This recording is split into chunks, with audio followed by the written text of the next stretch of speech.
शांति। आज बहुत सारे कर्म हम कर रहे हैं। कई कर्मों में हमें दुख की फीलिंग आती है, कई कर्मों में हमें सुख की फीलिंग आती है।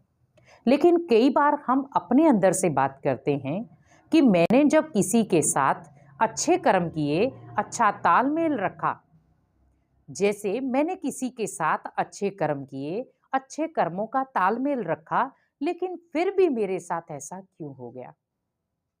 आज कई लोग इन चीजों में हताश हो जाते हैं।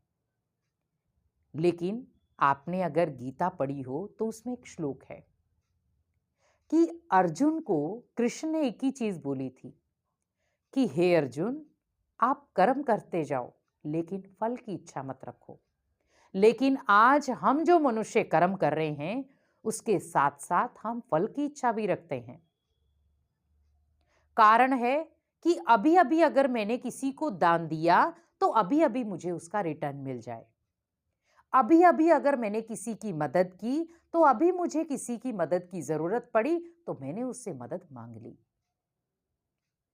आज हम कई ऐसे लोगों की मानसिकता है, भगवान के घर में जब धन देते हैं तो वो 10 लोगों को सुनाते हैं, हमने दिया, हमने धन दिया, हमने वहां टाइल लगाई, हमने वहां पंखे लगाए, हमने वहां पर ये करवाया।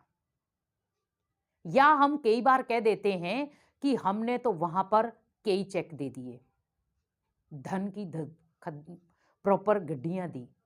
आप बस इतना भूल गए कि आपको वो दी किसने थी। तो यहां पर अगर मैंने भगवान के घर में कुछ दिया भी है तो आपने अगर एक कहावत सुनी हो कि अगर हम भगवान के घर में कुछ देते हैं तो एक हाथ से दो, दूसरे को पता नहीं लगना चाहिए। वो होता है रियल दान।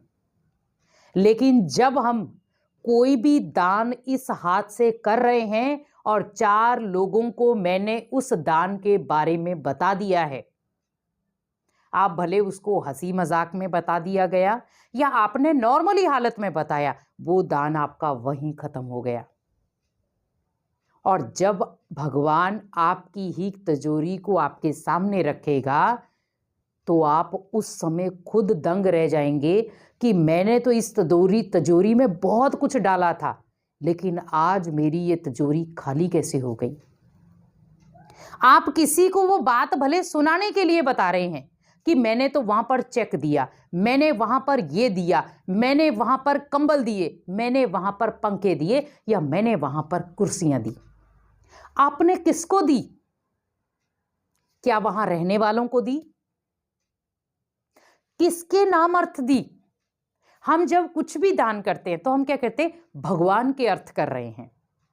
तो हमें यह पता नहीं चला कि जब मैंने किसी को वो चीज बोल दी तो वो अर्थ का भी क्या बन गया? अनर्थ बन गया। इसीलिए हमेशा याद रखें कि दान आपका तब फलीभूत होगा जब उसका एक भी अंश आपका बाहर ना निकले, क्योंकि उसको डायरेक्टली दुनिया की भाषा में कहा जाता है दिखावा।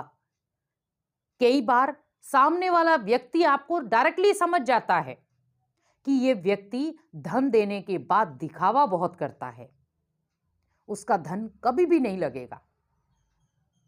यह 101% एक गारंटी है,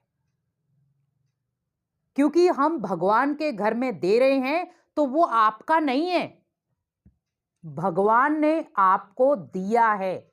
ओनली भगवान ने आपके हाथ लिए हैं बस, ताकि उसके घर की पूर्ति हो सके। जैसे घर में एक मेल मेंबर है, वो पूरे घर का खर्चा उठाता है, लेकिन पहले वो खर्चा कब उठाएगा? जब वो कहीं पर बिजनेस करेगा या कहीं पर धन कमाएगा, तो उसका जो बॉस है वो उसे धन देगा, वो उस धन को घर लाएगा, उस धन से अपने घर की पूर्ति करेगा।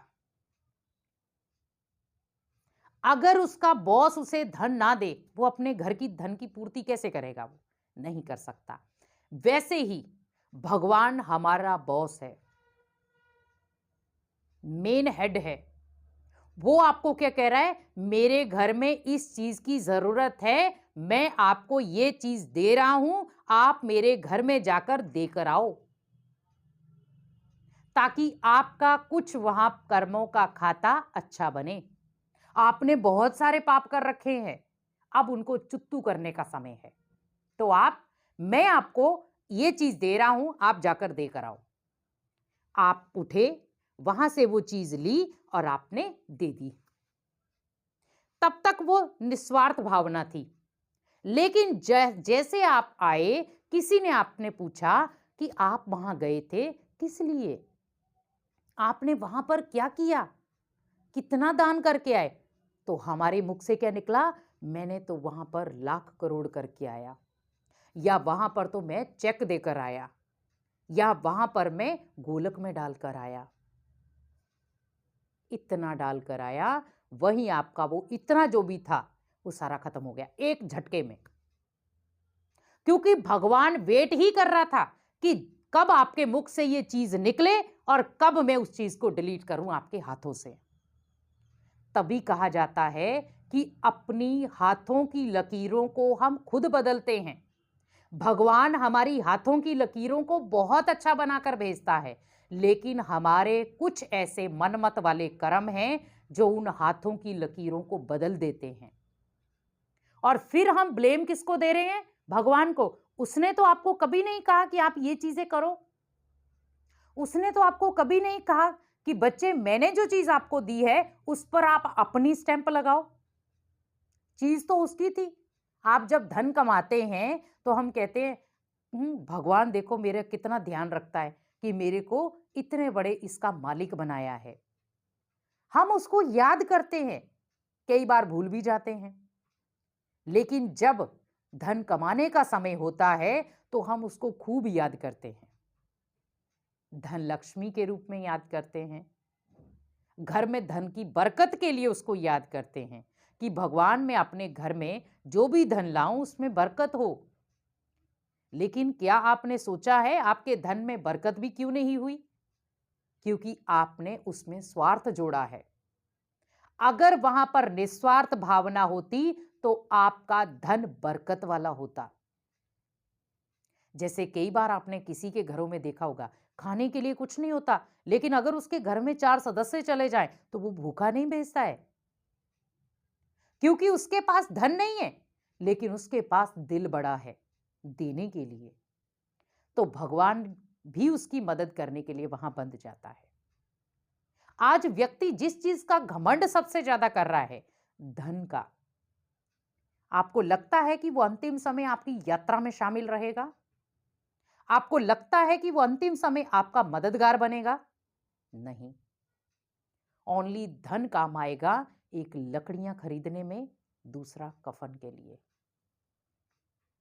सोचिए आप किस चीज के लिए किसको धोखा दे रहे हैं? भगवान को, जिन्होंने आपको इतना श्रेष्ठ बनाने के लिए आपको मुकर्रर किया। भगवान ने आपके ऊपर नजर रखी कि ये मेरे घर का ध्यान रखेगा, लेकिन आपने अपने घर का ध्यान रखा उसके घर को बिगाड़ने के लिए। आज देखो, जहां पर मंदिरों में लोग जाते थे, गुरुद्वारे में लोग जाते थे, मस्जिदों में लोग जाते थे, चर्च में लोग जाते थे, कितना सुकून मिलता था, कितना प्योरिटी रहती थी। कोई किसी से आपस में कोई उल्टी सुल्टी बातें नहीं करते थे, कोई दुनियावी बातें नहीं होती थी, कोई दुनियावी समाचार नहीं होते थे। और आज आप देखें, धार्मिक स्थल को भी लोगों ने एक खेल बना दिया है, और उस खेल को भी मजेदार खेल रहे हैं वो। भगवान का घर एक प्योर घर है, उसमें अगर कोई इम्प्योरिटी वाली आत्मा आ भी जाती है तो भगवान को पता है कि मुझे उसको निकालना कैसे है।